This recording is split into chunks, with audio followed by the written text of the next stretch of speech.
An inconvenient ruling for the West. The International Court of Justice, or ICJ, which is the UN's highest court, has delivered an interim ruling last week on South Africa's case against Israel's offensive in Gaza. With an overwhelming majority, the court's 17-judge panel voted in favor of 6 emergency measures, ordering Israel to do everything in its power to prevent genocide in Gaza, among others. South Africa has called the ruling a victory for international law, while Israel called the ruling not only false, but also outrageous. U.S. Secretary of State Antony Blinken reaffirmed U.S. support for Israel, but pointed out that the court did not support South Africa's request for an immediate ceasefire. In the global battle for hearts and minds on this issue, is the U.S.-led West framing the ruling to suit their interests and narrative? A self-claimed champion of so-called rules-based international order, why does the West seem not concerned about accusations of genocide against Palestinians, which the UN court deems plausible? I'm pleased to be joined from Beijing by Einar Tangen, Senior Fellow of Taihe Institute, from New York City by David Monda, Professor of Political Science Department at the City University of New York, and from Hong Kong by Edward Lehman, co-founder of Lehman, Lee and Xu law firm. Gentlemen, welcome to The Point. So the ICJ issued 6 emergency measures that the state of Israel shall adopt, and these include, among others, take all measures within its power to prevent the commission of all acts of genocide, to ensure with immediate effect its military does not commit any genocidal acts. 3, prevent and punish the direct and public incitement to commit genocide against Gazans. 4, enable provision of urgently needed basic services and humanitarian assistance in Gaza Strip. 5, prevent the destruction and ensure the preservation of evidence related to allegations of genocide. And 6, submit a report to the court on all measures taken within 1 month. Let me go to Einar. As I said, the United States seem not to have taken heed of these emergency measures that are supposed to be taken by Israel. It only points to the fact that the ruling did not concede to the request by South Africa for an immediate ceasefire. Has the U.S. overlooked these emergency measures? The U.S. soft power is going to be irreparably damaged by this. The global South, the rest of the world, is looking on. They're horrified. And they've written the U.S. off as basically only wedded to their own self-interests. I mean, you can see that very clearly in the UN votes that have been there, have literally been the world versus 2, with even close allies abstaining because they can't go along with this. So the U.S. has dug itself into a corner, and it's having domestic repercussions for Biden. This is a hot issue for young people, obviously Muslims, and it threatens his viability in the campaign that's coming. Mr. Monda, Professor Monda, why is the U.S. and some mainstream international media seeming to highlight the fact that the ruling does not call for an immediate ceasefire while ignoring the others? Correct me if my observation is wrong. Yes, I think the U.S. is very much emphasizing that the ruling did not, the preliminary ruling did not call for an immediate ceasefire because the U.S. Has traditionally, historically, whether in Democratic or Republican administrations, tended to side very closely with Israel. So part of the strategy here is to ensure that Israel does not lose face in light of this ruling. And part of the spin in terms of this ruling is to show that Israel, number one, has not been asked to stop to commit to a ceasefire, but 2, that Israel has also not been asked to stop its military offensive in Gaza. I might also add that the flip side to this whole situation is that the dignity and humanity of the Palestinians has also been respected in terms of the ruling of the court. Specifically, as you'd mentioned earlier, that the Israelis have been asked by the ICJ, the International Court of Justice, to ensure that the Palestinians are protected and that acts of genocide and statements of genocide are not perpetuated. So I think for the Palestinians, their dignity has also been upheld. And I think this is part of the element that the US statement missed. But as was said earlier, this is one of the very fundamental elements in terms of soft power diplomacy of the US that the Americans are missing at this point. Chairperson of the court, U.S. Judge Joan Donoghue, said it is plausible, and I'm interpreting here, basically the ruling says, or the panel of judges says, it is plausible that Israel has committed genocide. Of course, it did not come to the conclusion that Israel has done so, but it is plausible and it may take years to deliberate on that point. Edward, what does that mean that it is plausible that Israel may have committed genocide? And how serious is that matter? Is it a denial that it cannot be established at this moment? What are the implications?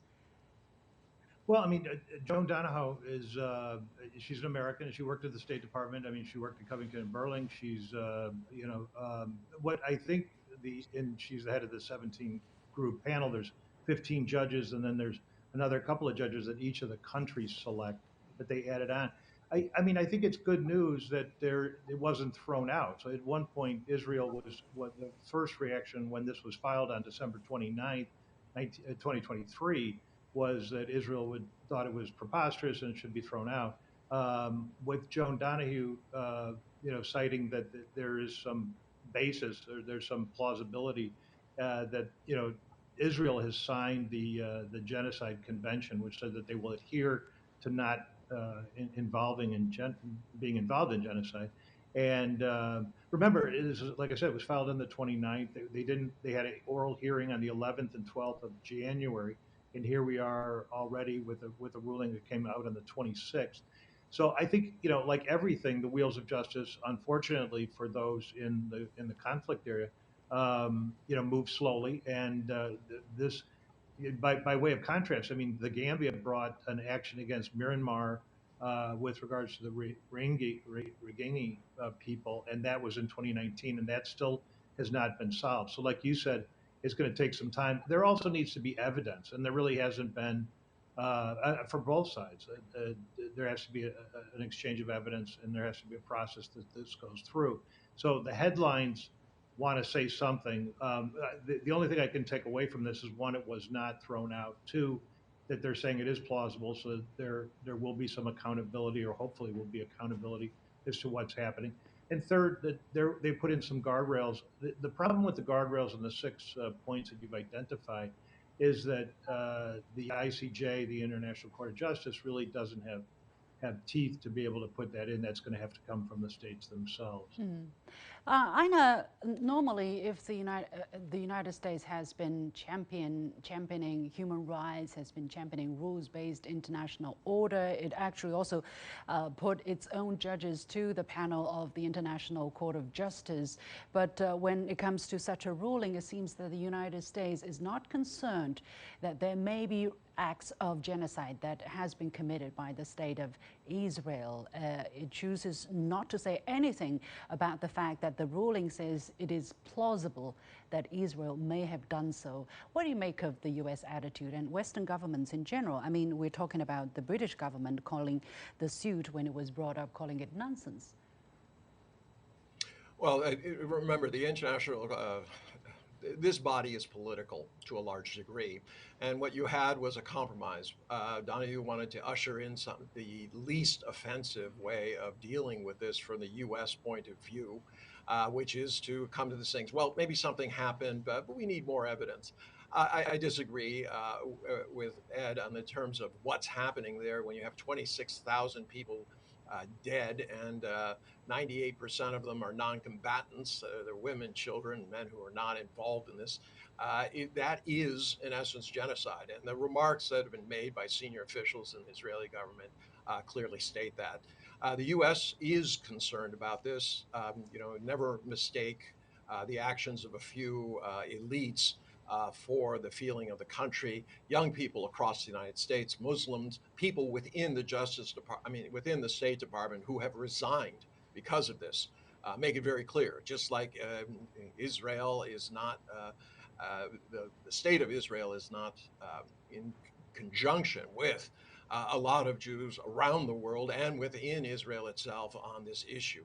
So, we have to be very careful about generalizing it, but very clearly, this is a cynical ploy by the U.S. to, in essence, paper over or put off what is obviously a genocide in which they are now isolated in.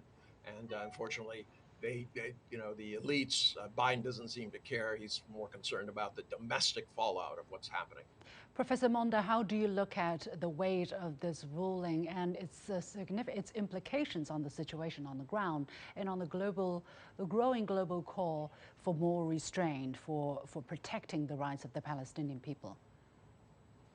I think in terms of soft power, it really hurts and dents the image of Israel as a democracy, which is again is very much contested in terms of the occupation of Palestinian areas and also U.S. soft power.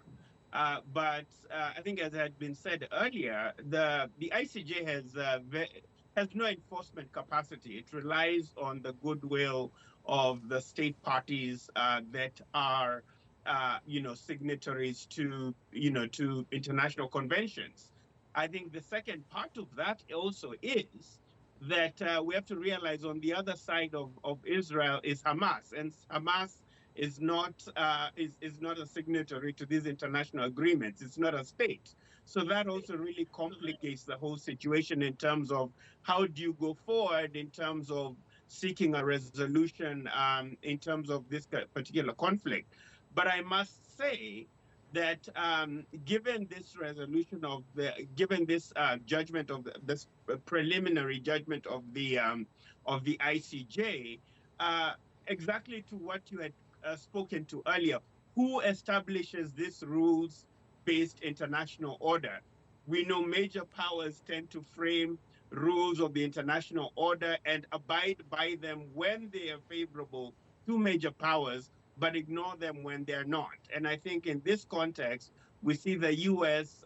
Not being very enthusiastic of enforcing the rules of the international rules of the international order when they go against Israel. So I think going forward, it's really going to be interesting, particularly in the event that this year's an election year in the U.S. And a lot of the Islamic population's constituencies of the Democratic Party, particularly in swing states like Michigan, are really upset with Joe Biden and the way they've treated the Palestinians in the Middle East. So there's also a domestic constituency and element of domestic politics that I think will play forward this year. Okay. But I think by and large, it's really more of soft power that's highlighted at this point. But there's no enforcement for the ICJ. Okay, we have to leave it there. We have to go. Many thanks to my guest, Einar Tangen, Senior Fellow at Taihe Institute, David Monda, Professor of Political Science at City University of New York, and Edward Lehman, co-founder of the Lehman Lee & Shu law firm.